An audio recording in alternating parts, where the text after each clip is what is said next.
हय्या अला खैरिल अमल, हय्या अला खैरिल अमल।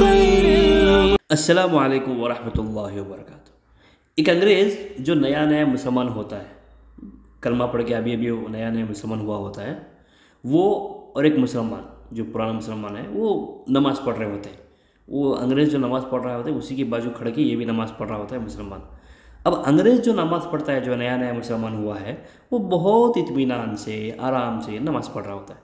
अब ये जो मुसलमान है वो जल्दी जल्दी में नमाज़ पढ़ के ख़त्म कर देता है। अब अंग्रेज़ परेशान होता है, यार नमाज तो इत्मीनान से पढ़ने की चीज़ है, ये इतना जल्दी जल्दी पढ़ रहे हैं तो क्या मतलब होगा।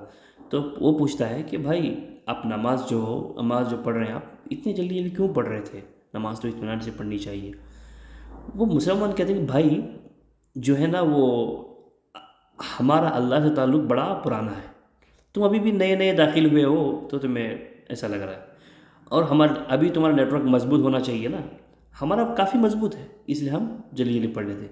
ये तो मैं ऐसे ही मुस्कुराने के लिए बोल रहा था, लेकिन हकीकत ये है कि नमाज को जितना आप इत्मीनान से पढ़ेंगे उतना बेहतर है। वैसे भी अल्लाह के बंदा सबसे ज़्यादा जो करीब होता है वो सजदे की हालत में होता है, इसलिए नमाज बड़ी इत्मीनान से पढ़े। अक्सर लोग कहते हैं कि मेरे बदन में, हाथ में दर्द हो रहा है, पैर में दर्द हो रहा है, पीठ में, पैर में, सीने में, सर में बदन दर्द हो रहा है। किसी किसी का तो आधा सर दर्द होता है, बहुत सारी तकलीफ़ें होती हैं। कोई ज़ख़म ऐसा होता है कि बहुत तकलीफ़देह होता है, बहुत दर्द होता है उस ज़ख़म की वजह से।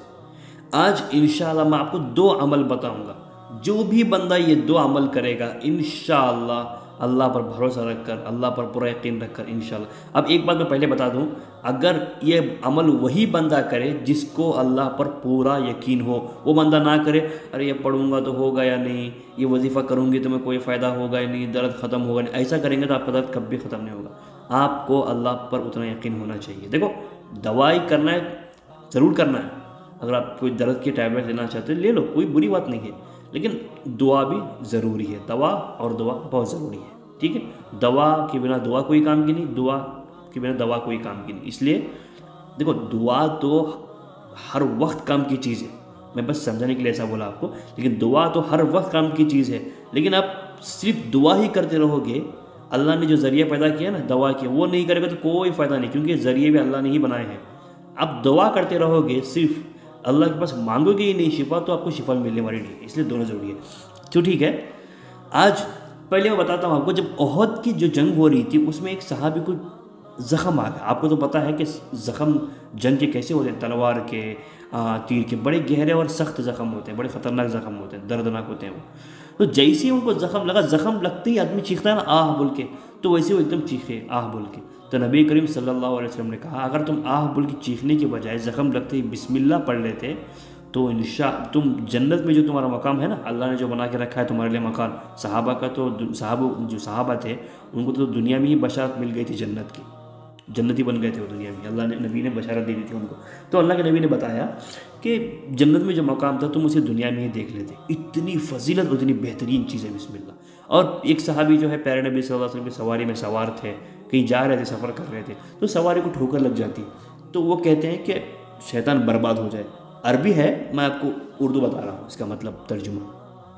तो नबी कहते हैं कि ऐसा मत कहो, क्योंकि ऐसा कहने से शैतान खुश होकर अच्छा मोटा ताज़ा हट्टा कट्टा हेल्दी हो जाता है, बहुत ताकतवर हो जाता है, हेल्दी हो जाता है। इसलिए वो समझता है कि मैंने इसकी सवारी को, यानी इसे तकलीफ़ दी और इसे तकलीफ़ हुई, ये इसीलिए इसके मुंह से ऐसी चीज़ निकल गई, खुश हो जाता है वो, क्योंकि वैसे भी तकलीफ़ देने में खुशी मिलती है शैतान को, इंसानों को, मुसलमानों को।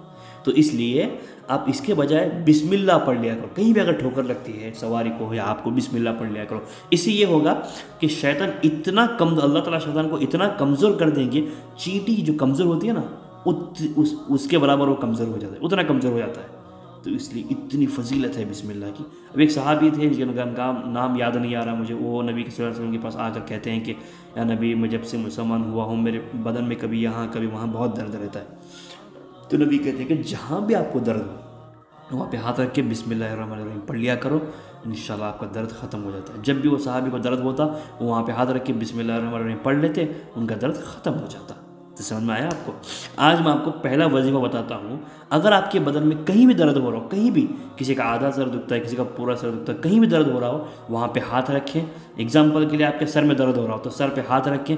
हाथ रखकर 7 बार बिस्मिल्लाहिर्रहमानिर्रहीम पढ़ें, फिर 7 मरतबा सूरतुल फातिहा यानी अल्हम्दुलिल्लाहि रब्बिल आलमीन पढ़ें। पढ़कर अपना हाथ वहाँ से हटाएँ, अपने हाथ पर दम करें। थोड़ी थूकी चीटी उछलनी चाहिए फूंक कर। उछलने के बाद वो जो थूक कर चीटी जो उछले होते हैं ना हाथ में, वो लेकर जहाँ दर्द सर में हो रहा था वहाँ पे अच्छी तरह से घिस लें, मल लें। इंशाअल्लाह बहुत जल्द आप देखेंगे आपका दर्द ख़त्म हो जाएगा। ठीक है। अगर कहीं ज़ख़म हुआ आपको, वहाँ हाथ तो आप नहीं रख सकते, बस बिना हाथ रखे ही ये पढ़कर उस ज़ख़म पर धीरे से फूंक लें। या फिर आप पानी, ये पढ़ने के बाद 1 गिलास पानी ले लें, पानी लेकर ये पढ़ लें, पढ़कर उस पानी में दम करें। दम करते वक्त थोड़े थोड़ी खिचड़ी उछलनी चाहिए, दम करके पानी पी लें। इंशाअल्लाह तब भी आपका दर्द ख़त्म हो जाएगा। चाहे पीठ में कहीं भी दर्द हो रहा हो, वहाँ पे हाथ रख के ये पढ़ना है। अगर कोई दवाई लेनी है आपको, तब भी ये पढ़कर पानी में दम करें और दवाई ले लें।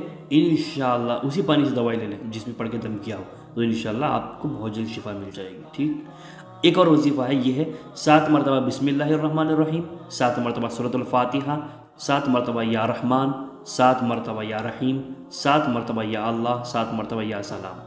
ये पढ़ें। सूरतुल फातिहा यानी अल्हम्दुलिल्लाहि रब्बिल आलमीन को सूरह फातिहा कहा जाता है। ये पढ़ें।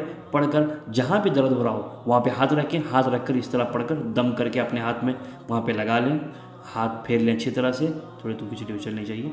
या फिर हाथ हटाकर वहीं पे अगर आप दम कर सकते हो, दम कर लें अच्छी तरह से। ठीक है। एक चीज़ हुई। पूरे बदन में दर्द हो रहा हो तो दोनों हाथों में दम करें, दम करके अच्छी तरह मल लें।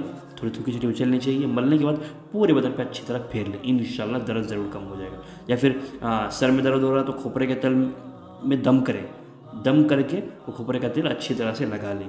या फिर बदन में अगर आपके पास राय का तेल है तो उसमें दम करके बदन में जहाँ दर्द हो रहा हो तो वहाँ पे लगा लें। इंशाअल्लाह दर्द कम हो रहा है। जैतून का तेल है तो उसमें दम करके लगाएंगे तो इंशाअल्लाह तब भी फ़ायदा होगा। या फिर पानी, कोई तेल नहीं है तो पानी में दम करके वहाँ पे पानी धीरे से लगाएंगे, तब भी इंशाअल्लाह इसका फ़ायदा ज़रूर मिलेगा। इस बात को याद रखें। ये 2 वजीफ़े हैं। अगर आप दवाई के साथ ये वजीफ़ा पढ़ करके पानी में दम करके उसी पानी में दवाई पीते हैं या कोई भी टैबलेट लेते हैं तो इंशाअल्लाह कितनी भी बड़ी बीमारी हो, कितनी भी ख़तरनाक बीमारी हो, बहुत जल्द शिफा मिल जाएगी उस बीमारी से आपको इंशाअल्लाह। इतना बेहतरीन वजीफ़ा है, आप आजमाएं, फिर ज़रूर इसका फ़ायदा देखें। चलिए आज के लिए बस इतना ही। फिर मिलते हैं अगले हफ्ते एक अगले बेहतरीन वीडियो के साथ। अस्सलामु अलैकुम वरहमतुल्लाहि वबरकातुहू।